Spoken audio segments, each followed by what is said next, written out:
Frisco Mayor Jeff Cheney, thank you so much. Yeah, my pleasure. Thank you. So economic development is always a big deal in this city. And so I'm wondering, what's the latest with regards to the Fields developments and all the developments that you've had? And a lot of it really is up on the north end now with the PGA. Yeah, I mean, this is one of the busiest times we've ever had as a community, believe it or not. And it's really happening all over our city. It's happening in different sectors, really being highlighted by what we call our halo effect in each area. Of course, mentioning the northern part of our city, the PGA landing up there has really kicked off roughly $10 billion of announced commercial development that all want to be within that halo of what that has produced. So you have Fields West, which is moving dirt right now. That's Femi Carahan's kind of Legacy West 2.0 type project that is hopefully going to be delivered in late 2026. Firefly Park is the Wilkes family doing development right at 380 in the Tollway. Its main attraction is going to be the 40-plus acre park that runs through it, so they're really activating that space to make it interact with nature and trails and ponds and so forth, and that's going to be $1 billion plus development. And that's mixed use, right? It is mixed use, and it's under development right now. Fields North is directly across from the PGA, which should feel a lot like what Shops of Legacy did in Plano, where it's not as high-rise, but it's still dense with mixed-use uses. And then you have the Link, which is the project that actually has the unobstructed views of the PGA golf course. So that whole area is going to really transform over the next 5 years. And just talking about all the growth, I mean, are people, I know, North Texas is a mecca, right? People are coming here, but are they finding that part of Frisco?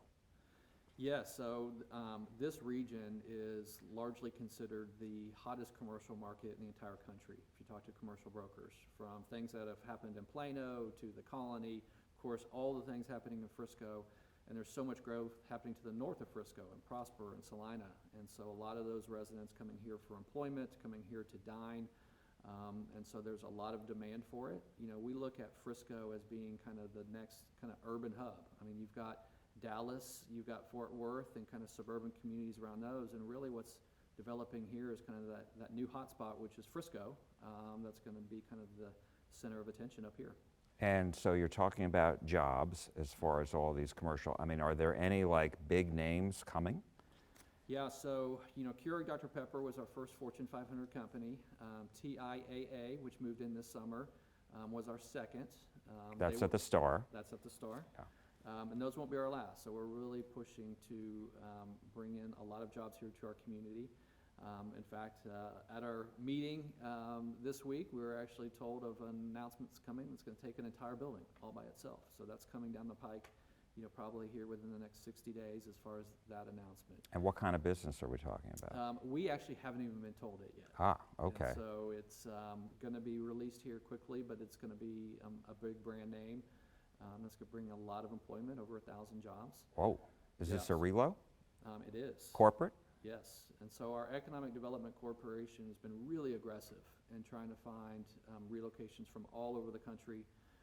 It's a great sales proposition here. I mean, you start with the state of Texas being a great place to do business. Of course, DFW is hot on its own just because being in the central part of the United States and having a great airport. And then when you really refine down to the city level, Frisco really stands out because we've got Class A opportunities and world-class developments. And that's what these employers are looking for. They're looking for quality of life for their employees.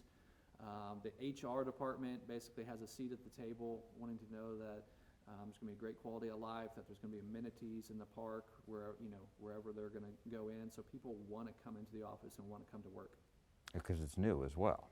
It's all Absolutely. new. It's not old, 50-year-old buildings here. Yeah, I mean, the new concepts of how these office parks are developed is you have to have more than just the office buildings. You have to have places for people to get out and go walk or work outside or interact with nature or go have lunch or coffee. And then inside the building, you have to have all kinds of amenities as well. And so that's kind of the new modern age of what the workforce is looking for, is those amenities. And so Frisco is in a great place because we're building everything new now that we can actually deliver that to the employers.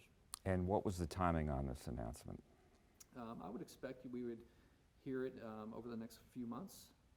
And as far as you said it, they would take up a whole building. Is that already built, or that would be built for this company, whatever that is? Yeah, they're looking at existing space. Existing space.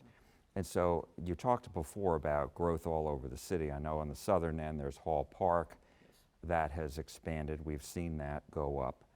And Kaleidoscope Park. Yes. Talk to me about how important that park is to the city and to what you were talking about before.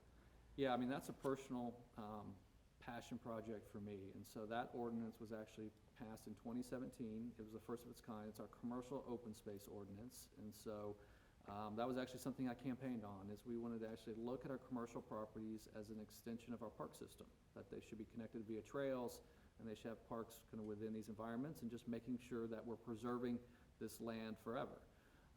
And so when we put that into place, we got a lot of pushback from developers because it had never been done before. And now that it's been in place now for 7 or 8 years, now the developers thank us because it's really transformed all of the different developments, from the HEB that we have here in Frisco having a park next to it, to even our neighborhood retail putting parks in those developments. But Kaleidoscope Park is kind of the next iteration of that. Hall Park was just office buildings. Really the only reason to go there was if you worked there. And so he's really turning it into a complete district, an 18-hour district where, now there's going to be residential there, there's hotel, restaurants are coming, and Kaleidoscope Park brings families there that don't work there. So it's become much more than just an office park. And really the key is the activation of these parks. And so they're going to have roughly 300 programmed events in the park every single year. So from people from all over the region will come to Frisco just to come see Kaleidoscope Park. And it's been compared to Clyde Warren, but it's obviously much smaller scale than that. Yeah, similar concept in that it's highly activated. I think the acreage is actually pretty similar. Different focuses. Craig Hall and Hall Park has always been known for the public art. So the Janet Eckelman, suspended sculpture, it was pretty iconic there. And then we're already looking at expansions of that park. But Already? Already, yeah, just been so successful already. We're already looking at that. But really, the concept, very much like Clyde Warren, is to have these different rooms within the park, kind of the parks within the park. So you could go there one day to have children play in the children's playground, and then another day you're having a date night where you're watching a live musical performance. And so it's going to be activated in a lot of different ways. And you can't mention a park around the city without Graham Park. What is the status of that? Because that's 1,000 acres. It's a lot that's supposed to go in there, but you're also having to clean it up. Yes. So what's the status of all this? Yeah, I mean, I've said for many years that with all the great projects in Frisco, at the end of the day, the one we'll be best known for is Graham Park. When you think of Central Park in New York being 850 acres and this being on similar size and scope, it's pretty dramatic, right in the heart of our city. It's been a challenging project because of Exide and the development and a decade's worth of legal fights, but we've finally gotten to the point where we can move forward. And so we've already gone through our consultant phase as far as defining what we want the park to be.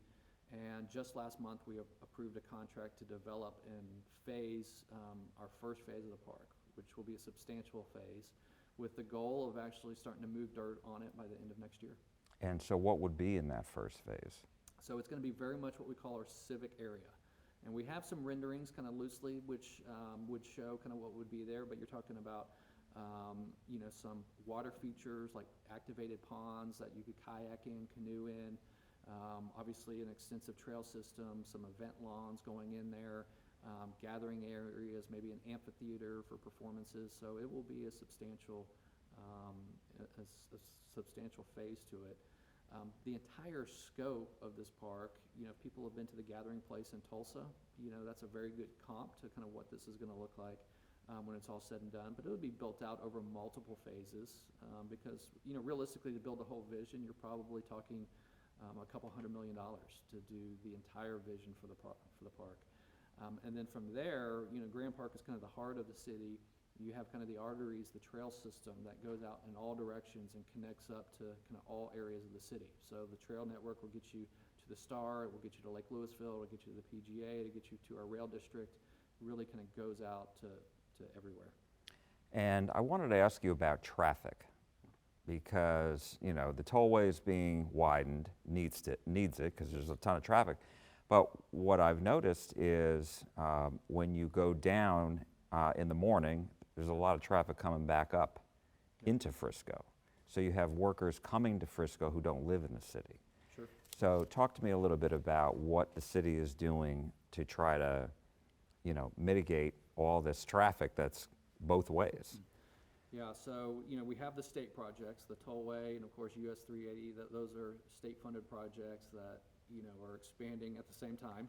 So that's certainly a challenge, with the ongoing construction, but when it's done, it's gonna alleviate a lot of that flow.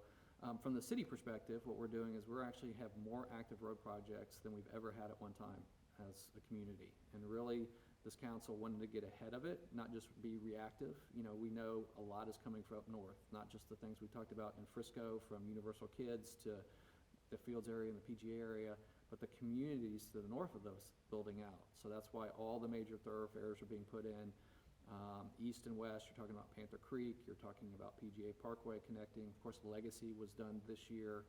We're getting Hillcrest done, and so we're gonna have a lot of our major thoroughfares coming through here. And then as, it's traditional patterns that you see, kind of Plano went through it as well, is that as the communities to the north of a city develop out, usually they have to come into the city to the south for employment or for services. As Prosper and Salina continue to kind of add restaurants and retail and other services, then those residents won't have to drive through Frisco to get access to that anymore. Two other questions. One, you mentioned the theme park. How's that coming along? And I know there were some, residents expressed concerns about that. So what are you doing to, address those concerns, and how's the park moving along? Yeah, it's coming along great. There's a joke here in Frisco that everything is trying to get done by the World Cup, which is the summer of 2026. So that's a big milestone event for this whole region, and a lot of projects want to be open to take advantage of that traffic coming here. So they anticipate being done in advance of that. So probably first quarter of 2026 is looking at an opening date.